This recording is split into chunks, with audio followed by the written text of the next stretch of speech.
السلام علیکم ورحمۃ اللہ وبرکاتہ۔ امید ہے آپ لوگ بخیر ہوں گے۔ آج میں آپ لوگوں کے سامنے ایک انتہائی اہم اور دلچسپ واقعہ لے کر حاضر ہوا ہوں۔ مجھے لگتا ہے کہ اگر آپ یہ واقعہ سنیں گے تو اللہ رب العزت کی ذات سے امید ہے اگر اللہ نے چاہا تو آپ کا دل بھی عشق نبی سے سرشار ہو جائے گا، آپ کے دل کے اندر عشق نبی کی آگ جلنے لگے گی۔ واقعہ اس طرح ہے کہ ایک بزرگ حج کے سفر پر گئے۔ وہ کہیں جا رہے تھے، ان کے پاس ایک تھیلا تھا، اس تھیلے میں ان کے پیسے تھے۔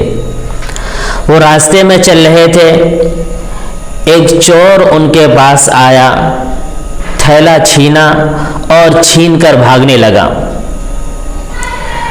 قدرت کا کرشمہ دیکھیں، وہ آدمی بھاگنے لگا، دور جا کر اس کی آنکھ کی بینائی زائل ہو گئی، آنکھ کی روشنی ختم ہو گئی۔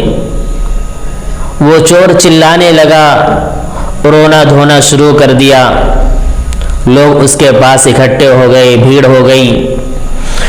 اس آدمی نے کہا کہ میں نے فلاں بندے کا مال چرایا ہے، فلاں بندے کا تھیلا چھین کر میں بھاگ رہا تھا، مجھ سے گناہ ہوا، میں معافی مانگنا چاہتا ہوں، اس بندے کے پاس مجھے لے کر چلو۔ یہاں رک کر میں ایک بات بتانا چاہتا ہوں۔ پہلے زمانے کے لوگ گناہ کیا کرتے تھے، ان سے بھی گناہ ہوتا تھا، چوری کیا کرتے تھے، چھینا جھپٹی کیا کرتے تھے، ڈکیتی کیا کرتے تھے، اور طرح طرح کے گناہ کیا کرتے تھے۔ لیکن ایک اچھی چیز ان کی یہ تھی کہ جب ان کے اوپر کوئی مصیبت آتی تھی، کوئی پریشانی آتی تھی، تو اس مصیبت کو اور اس پریشانی کو ان گناہوں کا سبب بتا کر اپنے آپ کو سدھارنے کی کوشش کرتے تھے۔ یہ سمجھتے تھے کہ ہمارے اوپر جو مصیبت آ رہی ہے، پریشانیاں آ رہی ہے، شاید یہ ہمارے گناہوں کا نتیجہ ہے۔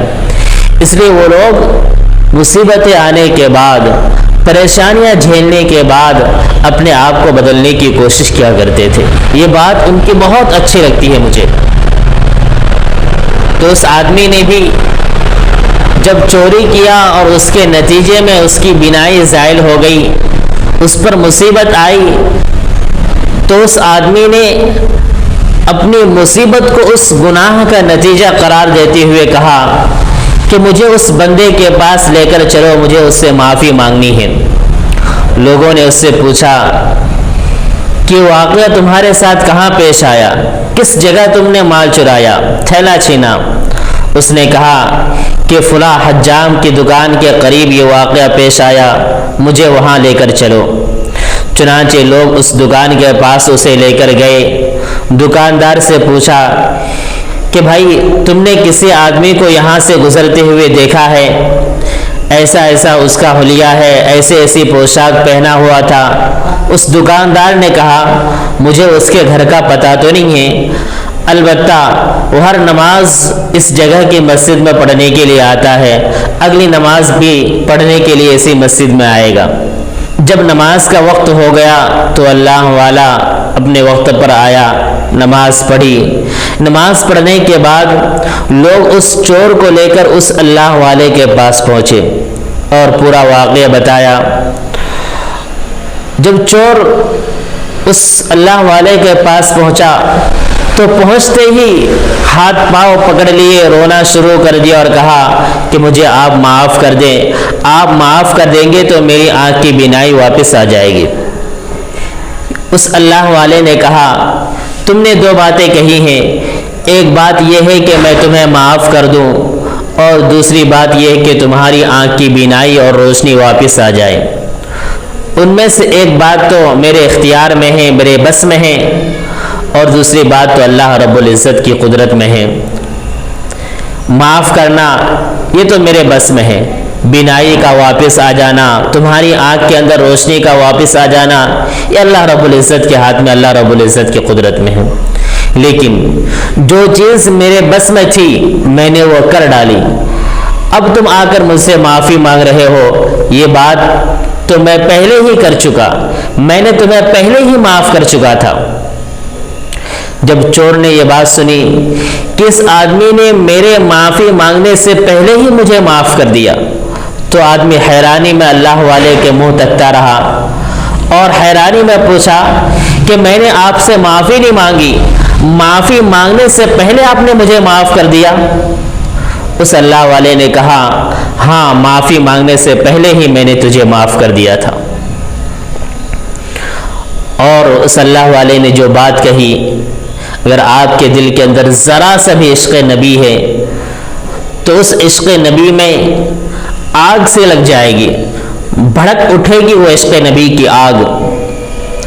اس اللہ والے نے کہا جب تم نے مجھ سے تھیلا چھینا اور چھین کر بھاگنے لگے تو میرے دل میں ایک بات آئی کہ اگر میں آج اس بندے کو معاف نہیں کروں گا تو کل قیامت کے دن یہ معاملہ اللہ تعالیٰ کے سامنے پیش ہوگا، اور میرے مصطفیٰ کا فرمان ہے کہ جب تک میری امت کا حساب کتاب ہوتا رہے گا میں اس وقت تک میزان کے قریب کھڑا رہوں گا، اور جب تک میری امت کے آخری فرد کا فیصلہ نہیں ہو جائے گا تب تک میں اس میزان کے قریب کھڑا رہوں گا۔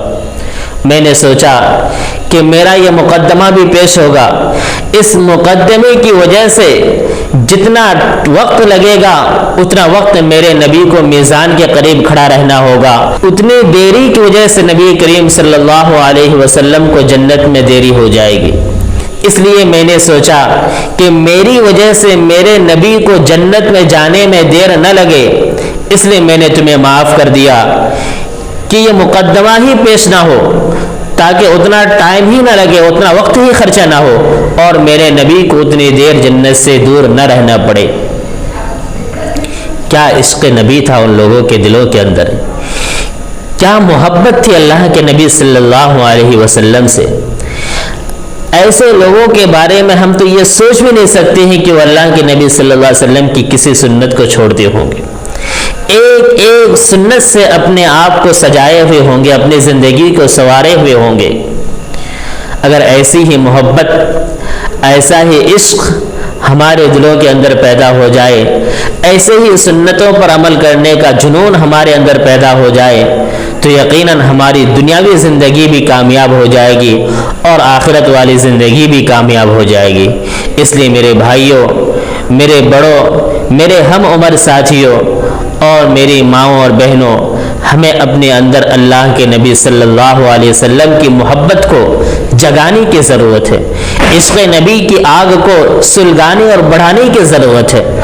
آپ کی تھوڑی سی محنت رنگ لے آئے گی، آپ کوشش کر کے دیکھیں، دعائیں کریں۔ اللہ رب العزت کی ذات سے امید ہے کہ ہمارے دل کے اندر سچی محبت پیدا ہو جائے گی۔ اللہ تعالیٰ عمل کی توفیق عطا فرمائے۔